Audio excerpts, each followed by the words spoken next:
Hello again. I just thought I'd continue with this briefly. This is a continuation of a previous video called He Is Coming, which is all based on pure speculation. This is just looking at some coincidences which seem to suggest that the people who make plans for the future, their plan is for Prince Harry to become the king in the future. And apparently this film, King Ralph, is what it's all about. And of course, he's the one they've been waiting for to rule over their new world order, apparently. Again, this is pure speculation, built entirely out of coincidences. So, if you look at images from the film, here we go. These two. We saw that this is a comedy film, and this guy was a performer in Las Vegas, and then he went over to England to become the king. And so then, while he was performing in Las Vegas, he had this NFL jacket on. And this is the Green Bay Packers, by the way, apparently. This particular team with the G symbol. We looked at that in the previous video, though, what the G means. But now we're looking at this other symbol, this NFL. But this is an NFL jacket, so he performed in Las Vegas. And that's exactly what this guy just did. He went and hosted this NFL award ceremony in Las Vegas, and it was a comedy show. He told jokes. So apparently he rushed off to be there because he had to be there in order to fulfill these prophecies, if you would say. So more coincidences with that film. Now, if this indeed is the guy, and of course we've seen that he's proclaiming, I am, he's proclaiming that he is God, and that God has no authority over him, and he's teaching others to do the same, under the guise of a charity. It's kind of a sneaky way, he's sneaking it in. So what I thought I'd do is, all the films and TV shows and even games that have a character called Harry in them, I thought I'd just look back at those. Now, of course, there's Dirty Harry from a long time ago. I don't know, I've not checked that one out. I don't know if that has any significance, because Prince Harry was born in 1984, and so we're only looking at things made after 1984 with the name Harry, because the name Harry might not have been known before then. And of course, his official name is in fact Henry, but people call him Harry. So he's known as Harry, Prince Harry, and should be King Harry,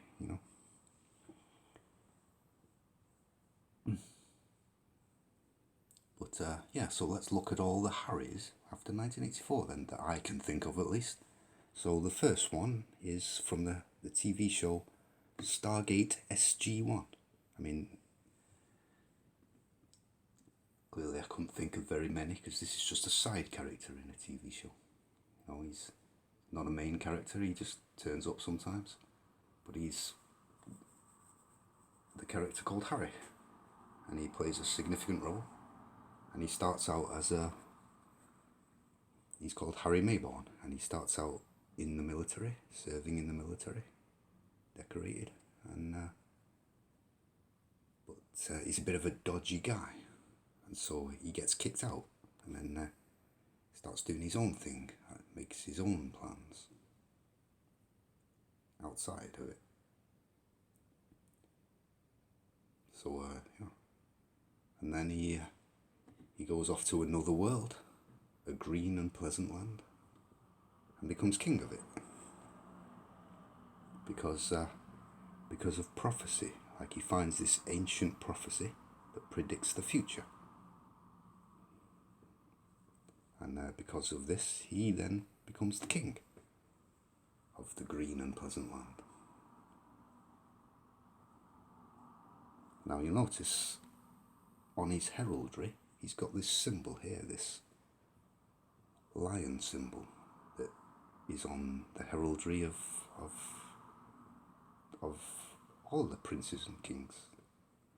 So this is a symbol of the British monarchy, but this guy's an American. Yeah?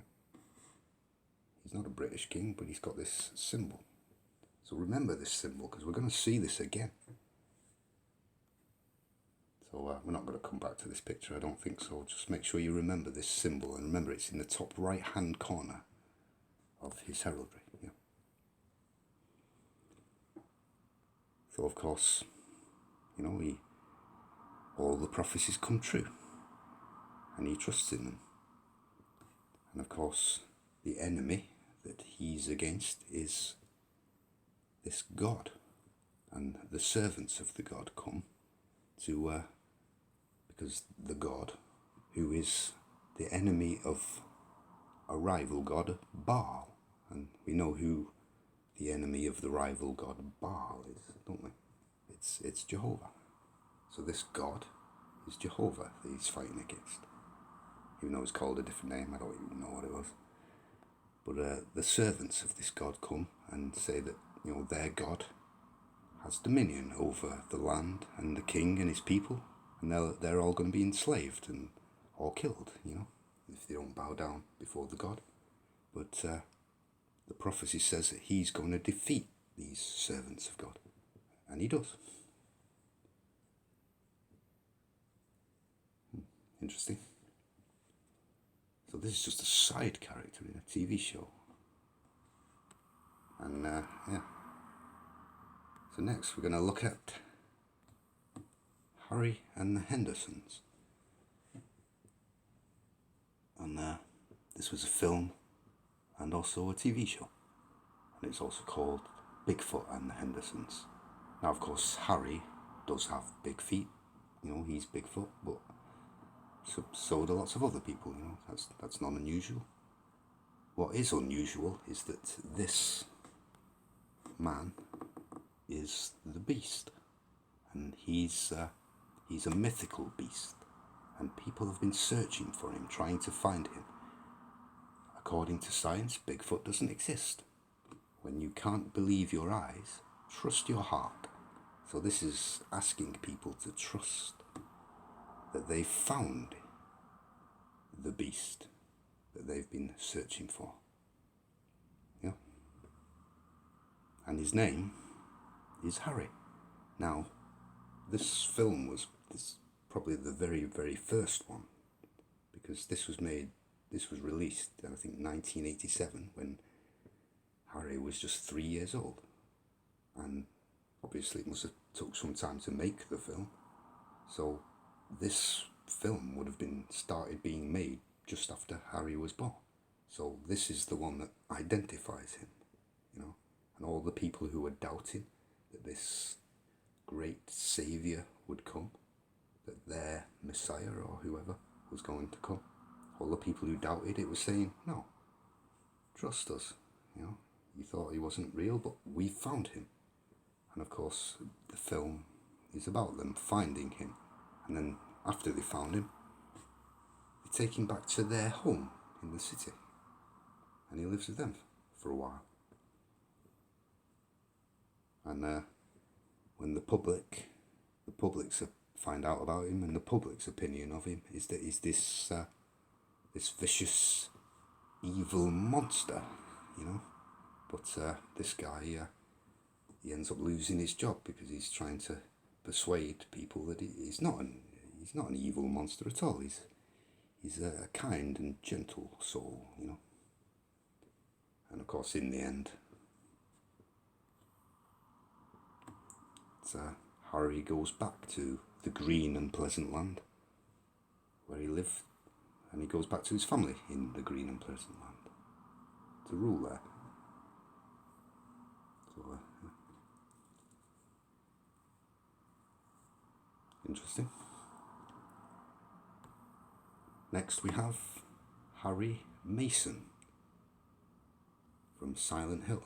Now, I don't know if this one is really another one, or whether it's Harry Mason is just a name that was chosen, because of course when Harry becomes the king, he'll be the head Mason.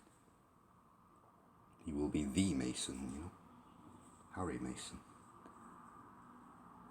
And the reason why I included this one, I mean, apart from things we'll see in a minute, is what happens in this story is he's got a wife, and then they have this child, but the child, she didn't give birth to the child. And it seems there's plenty of evidence to suggest that Meghan didn't give birth to her children either, you know. Like she had a miscarriage and then didn't want to get pregnant after that, so, you know, she faked it. There's some pretty compelling evidence that that's what happened, you know. So, yeah, so they just take this baby and raise it for themselves, you know, and the same thing happens again at the end of the game. I mean, supposedly it's the same child, like reincarnated again as a baby, but yeah, so twice he takes, so he has two children that his wife didn't give birth to, but he just takes them and raises them as his own, you know. Interesting. And of course, what he does in the game is he fights again like King Harry Mayborn. King Harry Mason fights against the servants of God, and then in the end fights against God and defeats God in the end. Once again, you'll notice this a lot, that the enemy is God, you know. And if you want to be the master of your own fate and the captain of your own soul, then your enemy is God, because, you know, of course, you know, we are the clay and God is the potter who owns the clay and shapes it however he wants. But of course, Harry wants to be his own God. He wants to shape himself instead. You know, so he claims to be the Potter, Harry Potter. So you see, this is the final one that I could think of. I don't know if there are any more Harrys about, but so this Harry, obviously he has the mark of Satan on his forehead, the lightning bolt, which symbolizes, you know, lightning from heaven. So yeah, Harry Potter as well. So what happens to Harry Potter is he's from a whole family of Potters, and his mother dies, and his father dies as well. But Prince Harry, his mother died, but his father disowns him, you know, cuts him off, so that he then lives in his own house, but he's an outsider, you know. The Charles and Camilla, they have their favourite eldest son, and it's all about him, and he's the one they love, and then Harry becomes the outsider, and they don't like him anymore. Of course, this happens because of his relationship with this other world. That's why they don't like him. And his relationship, this is the joint heraldry of Harry and Meghan. So like his is on the left and hers is on the right. So once again we see the lion, exactly the same as was on King Mayborn's heraldry. And see in the top right hand corner of his is the same thing. You can't see it very clearly here, but that's exactly the same as the top right corner of Harry Mayborn's heraldry, you know. And Meghan is represented by the white songbird. And these three feathers, these are quills, and these represent writing. So his partner then is this white bird who sends messages, you know, like this. So as we see, he's got his own heraldry, which is once again the same symbol, the lion. Now this is supposed to be a griffin, Gryffindor. It's supposed to be a griffin, isn't it? Which is half lion, half bird. You know, it's got wings and a beak, like there is actually a creature in the films that's just like that. But this is a lion, not a griffin. So why is it a lion? Because he's King Harry. Now, of course, he's unwanted by his family. So then he gets taken away to the land of the witches and the wizards, which is California, most especially Los Angeles. You know, according to John Todd, you know, that's where all the powerful ones are.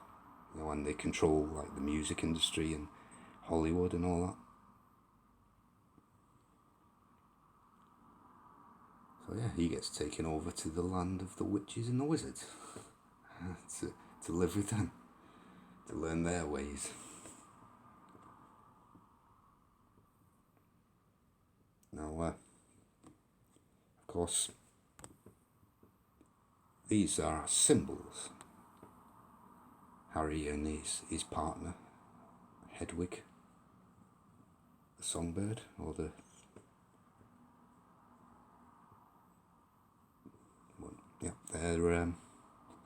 they're symbols, but the actual Harry and Meghan much more resemble Ron and Hermione.